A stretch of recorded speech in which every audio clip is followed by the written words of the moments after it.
Hello everyone, welcome to my YouTube channel once again. तो आज हम स्टार्ट करने जा रहे हैं एक्सेलरेशन टॉपिक। लास्ट वीडियो में हमने स्टडी किया था कि वेलोसिटी और स्पीड में क्या डिफरेंस है और उसके कुछ टाइप्स किए थे और ट्रिक्स के साथ उनके फॉर्मूले भी याद किए थे।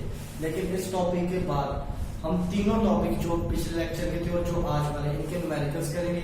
तो ध्यान से समझिएगा क्योंकि न्यूमेरिकल्स के लिए ये टॉपिक इंपॉर्टेंट आता है और एक्सेलरेशन वैसे भी बहुत ही इंपॉर्टेंट टॉपिक है। तो चलिए शुरू करते हैं। What is acceleration? आप सबने जब भी देखा होगा गाड़ियों में एक एक्सेलरेटर होता है, उसका मतलब है जिससे स्पीड बढ़ती है या कम भी होती है। अगर एक्सेलरेटर को दबा दिया जाए तो स्पीड सडनली बढ़ जाती है, लेकिन अगर एक्सेलरेटर को छोड़ दिया जाए तो वही स्पीड जो बढ़ी हुई है वो कम हो जाती है। इसका मतलब जो एक्सेलरेटर गाड़ियों में, बाइक्स में, कार्स में यूज होता है उसका इससे कुछ ना कुछ लेना देना जरूर होगा। तो आइए उसी को समझते हैं। एक्सेलरेशन होता है चेंज इन स्पीड। डेफिनेशन से उसी से डेफिनेशन बनाएंगे जो हम रियल लाइफ में सुनते आ रहे हैं। Acceleration is the change in speed और velocity with respect to time. देखिए कितनी अच्छी डेफिनेशन बनी है। एक्सेलरेशन क्या होता है? अगर किसी बॉडी की स्पीड या वेलोसिटी चेंज हो रही है टाइम के साथ तो उसे क्या बोलेंगे? एक्सेलरेशन। बच्चों इसका फॉर्मूला होता है small a is equal to final minus initial. अब ये फाइनल यहां पे वेलोसिटी लिख लो, यहां पे इनिशियल वेलोसिटी। देखिए ध्यान से, final velocity minus initial velocity divide by time. तो ये बन गया क्योंकि चेंज है। जब भी चेंज आएगा, ध्यान रखिए हर चीज में डेफिनेशन में जब भी चेंज आएगा उसका मतलब है आपने माइनस लेना है। जो चीज चेंज इन स्पीड बोला है तो बाद वाली स्पीड माइनस पहले वाली speed is equal to change. अच्छा, अब a इज द एक्सेलरेशन, लेकिन final velocity v is the velocity, ये भी वेलोसिटी ये भी वेलोसिटी। लेकिन अगर फाइनल और इनिशियल की बात करें तो उसको कैसे डिनोट करेंगे? देखिए, तो v पैर में f माइनस v पैर में i divide by d। v final minus v initial. लेकिन रुक जाइए, बुक्स में ऐसे नहीं दिया होता। उसको रिप्रेजेंट करने के लिए इसको फिर से चेंज करते हैं एक सिंबॉलिक फॉर्म में।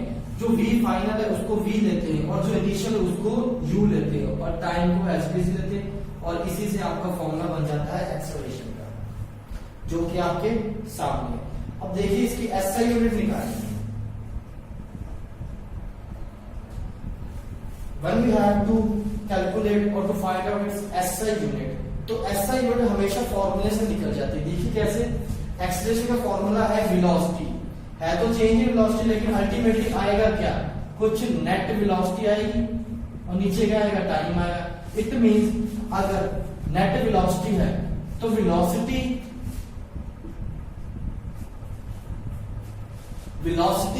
की SI यूनिट होती है मीटर पर सेकेंड, जो कि स्पीड की होती है एज इट इज, और टाइम की SI यूनिट होती है सेकेंड। तो जब इन दोनों को सॉल्व करेंगे तो ये बन जाएगा metre divide by second square. तो अल्टीमेटली इसकी SI यूनिट बन जाती है metre divide by second square. Metre per second, इसको ऐसे भी लिखते हैं metre per second square, and this is the SI unit of acceleration. उम्मीद करता हूं आपको समझ आया होगा। चलिए आगे बढ़ते हैं, इसे नोट कर लीजिए एक बार। इसके बाद आते हैं हम नेक्स्ट टॉपिक पे, जो कहता है कि एक्सेलरेशन की टाइप्स कितनी होती हैं। अच्छा, टाइप्स के पहले एक पॉइंट लिख देता हूं मैं। Acceleration is a vector quantity. देखिए कैसे, acceleration is a vector quantity. तो ऑब्वियसली अगर वेक्टर है तो a के ऊपर ये वाला एरो लगाना पड़ेगा। Velocity final minus initial divide by time. अब टाइम तो स्केलर क्वांटिटी है, लेकिन वेलोसिटी वेक्टर क्वांटिटी, तो इसके लिए वेलोसिटी के ऊपर भी हमने एरो लगा दिया और ये बन गया इसका वेक्टर फॉर्मूला।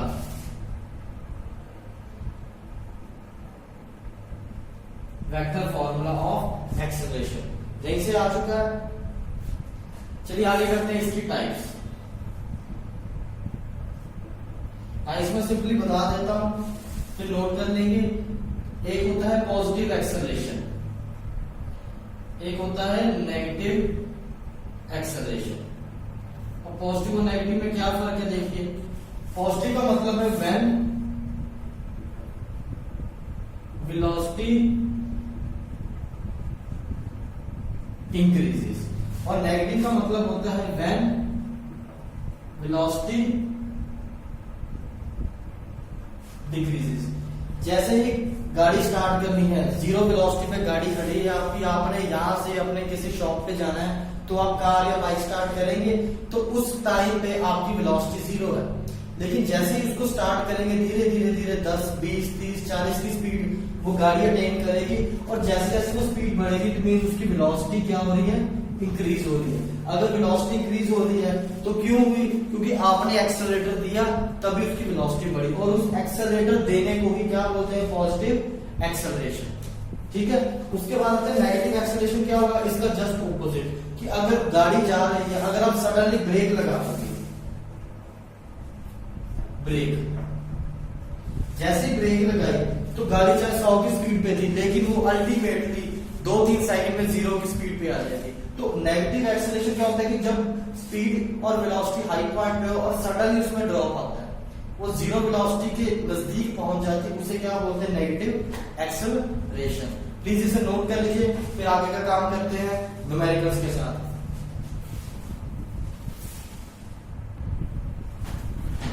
चलिए न्यूमेरिकल अच्छा से हमारे सामने, बहुत इजी न्यूमेरिकल, लेकिन मैंने आपसे प्रॉमिस किया था कि जब भी न्यूमेरिकल करेंगे तो मैं आपको उसका एक मेथड बताऊंगा कि न्यूमेरिकल को करना कैसे। आइए देखते हैं ये न्यूमेरिकल क्या कहता है।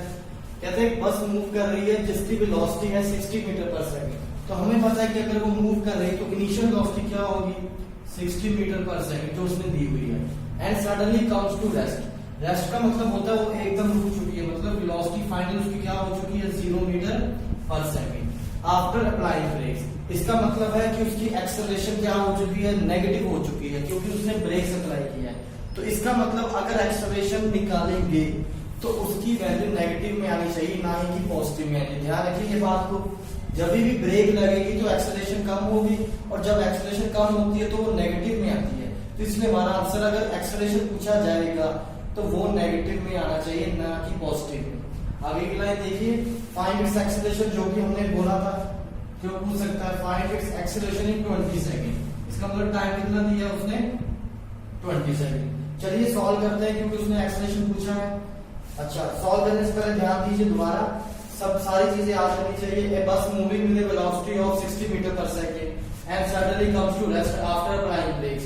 सब कुछ आ चुका है, टाइम दिया गया, एक्सेलरेशन निकालिए, इनिशियल फाइंड करो। अच्छा, फॉर्मूले के अकॉर्डिंग अगर मैं इनिशियल को यू लिख लूं तो इजी रह जाएगा, क्योंकि हमारा फॉर्मूला क्या कहता है कि acceleration is equal to v minus u divide by t। इसको यहां पे सॉल्व कर रहा हूं मैं। Acceleration is equal to v, what is v, जो फाइनल है उसको v लिखेंगे, तो that will be equal to 0, initial velocity is 60 and time will be 20। अगर इसको सॉल्व करें that will be -60 by 20 and it will comes out to be -3 metre per second square. Units का ध्यान रखना है, यूनिट्स गलत हुए तो सारा क्वेश्चन गलत हुआ। इसके साथ एक और फॉर्मूला बनाने जा रहा हूं आपके लिए, और एक कंसेप्ट बताने जा रहा हूं, ध्यान से सुनिएगा। एक होता है सेंट्रीपिटल एक्सेलरेशन।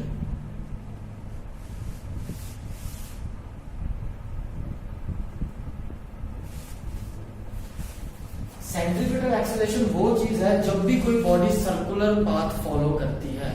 देखिए, अगर कोई चीज किसी फिक्स्ड पॉइंट के अराउंड सर्कल में मूव कर रही है तो ऑब्वियस सी बात है, अगर वो सेम स्पीड से मूव कर रही है, जैसे कि मान लीजिए मून अर्थ का चक्कर लगा रहा है और अर्थ सन का चक्कर लगा रही है, लेकिन अगर हम बोले कि वो सेम स्पीड से चक्कर लगा रही है तो हम डायग्रामेटिकली देखते हैं।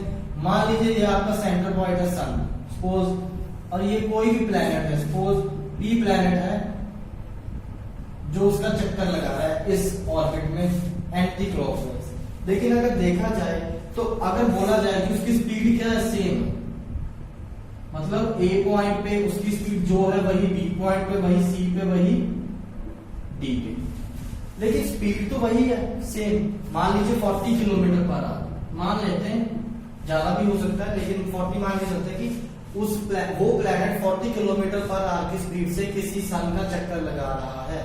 लेकिन जैसे जैसे वो आगे बढ़ रहा है, जैसे ए से बी आया तो देखिए उसकी डायरेक्शन चेंज होगी। अगर ए को उसकी डायरेक्शन देखें तो उसकी डायरेक्शन अपवर्ड थी, लेकिन जैसे बी पे उसकी डायरेक्शन ये होगी, जैसे सी पे आया ये होगी, जैसे डी पे आया चक्कर खाता खाता ये वाली डायरेक्शन होगी। तो अल्टीमेटली उसकी डायरेक्शन चेंज हो रही है।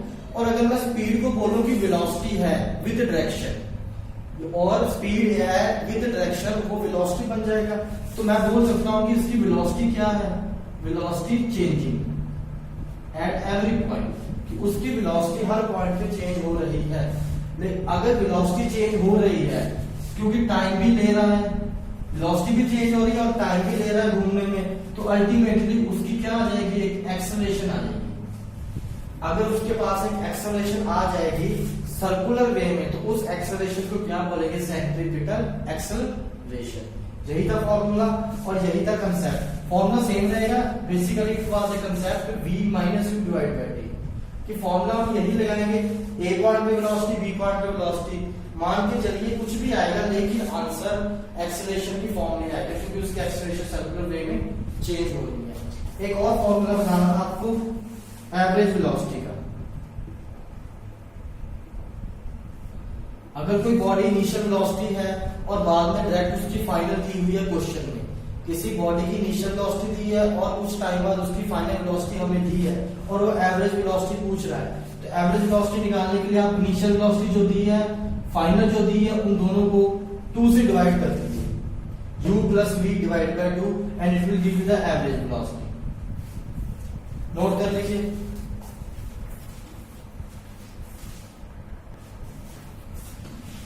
चलिए नेक्स्ट न्यूमेरिकल के साथ एक अच्छी शुरुआत करते हैं फिर से। लेकिन न्यूमेरिकल बहुत ही बढ़िया। देखिए, एक car travels 30 kilometre uniform speed.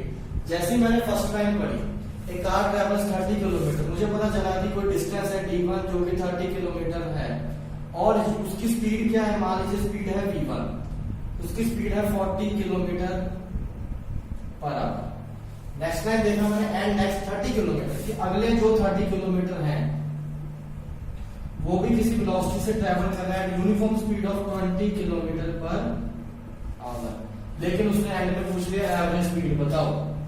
Average speed हमें पता है कि एवरेज स्पीड निकालने के लिए हमारे पास क्या फॉर्मूला होता है, पहले फॉर्मूला लिख लेंगे। Average speed is equal to total distance divided by total time. लेकिन हमारे पास डिस्टेंस का टोटल आ जाएगा 30 प्लस 30 60। चलो मैं लिख भी लेता हूं यहाँ पे 60 kilometre, 30 plus 30। Okay, what about the total time? Total time मान लेता हूं, इसके लिए टोटल टाइम था t1 और इसके लिए उसने टाइम लिया t2, t1 प्लस t2। लेकिन अब t1 t2 को निकालेंगे कैसे? देखिए, इसको मान लीजिए इक्वेशन नंबर 1। अब मैं जो निकालने जा रहा हूं वो देखिए कि मुझे अगर t1 निकालना है तो बेसिकली t1 है कुछ नहीं है टाइम, फर्स्ट केस का टाइम। तो टाइम का फॉर्मूला क्या होता है, डिस्टेंस डिवाइड बाय स्पीड। तो डिस्टेंस डिवाइड बाय स्पीड मुझे क्या आ जाएगा, t1। अब t1 की वैल्यू है d1 बाय v1 और v1 कितना है 40। तो आंसर क्या आ जाएगा 3/4, क्योंकि 0 से 0 कट हो गया। इसको 3/4 सेकंड लिख लेगा। नेक्स्ट मैं निकालने जा रहा हूं t2, that will also equal to d2 by v2। अब d2 भी 30 है और वो कितना है 20। तो इसको जब काटा तो आंसर कितना आया 3/2 सेकंड, विच इज t2। अब मेरे पास t1 भी है और t2 भी है, इन दोनों को हमने इस इक्वेशन में पुट कर देना है। तो मैं v एवरेज वेलोसिटी को या स्पीड को ऐसे लिख रहा हूं, v for speed, avg for average, that will be equal to 60 divide by t1 plus t2, 3/4 plus 3/2। जब आप इसको सॉल्व करेंगे तो आपका आंसर आ जाएगा 26.7। ये तो आंसर आ गया, लेकिन अब आंसर के साथ हमें यूनिट्स भी चाहिए। तो यूनिट्स देखिए, यहाँ पे किलोमीटर है और यहाँ पे किलोमीटर पर आवर है। इट मींस आंसर क्या आएगा वेलोसिटी का, kilometre per hour. That will be your answer. एक और बात जाते जाते सुन लीजिए कि जब भी न्यूमेरिकल करना हो तो पहले यूनिट सेम होने चाहिए। मान लीजिए अगर यहाँ पे मीटर होता, सपोज यही है सिर्फ मीटर वाला, बाकी सारा कुछ सेम है। अगर ये मीटर होता और ये किलोमीटर है, ये भी किलोमीटर, ये भी किलोमीटर, तो ये आपकी इच्छा है, आपने इसे मीटर में और सेकंड में चेंज करना है, इस अकेले मीटर वाले को भी आपने किलोमीटर में चेंज करना है। तो आप इसे अल्टीमेटली किलोमीटर में चेंज कर सकते थे, इसको 1000 से डिवाइड करके। लेकिन फिलहाल हमारे पास न्यूमेरिकल इजी था, इसलिए हमने डायरेक्ट उसे यूज किया और आपको कंसेप्ट समझाना था, हमने समझा दिया। Thank you so much. Video पसंद आया हो तो लाइक करें, शेयर करें, सब्सक्राइब बटन दबा दीजिए और नेक्स्ट वीडियो का वेट करें। जल्दी मिलते हैं। Thank you so much.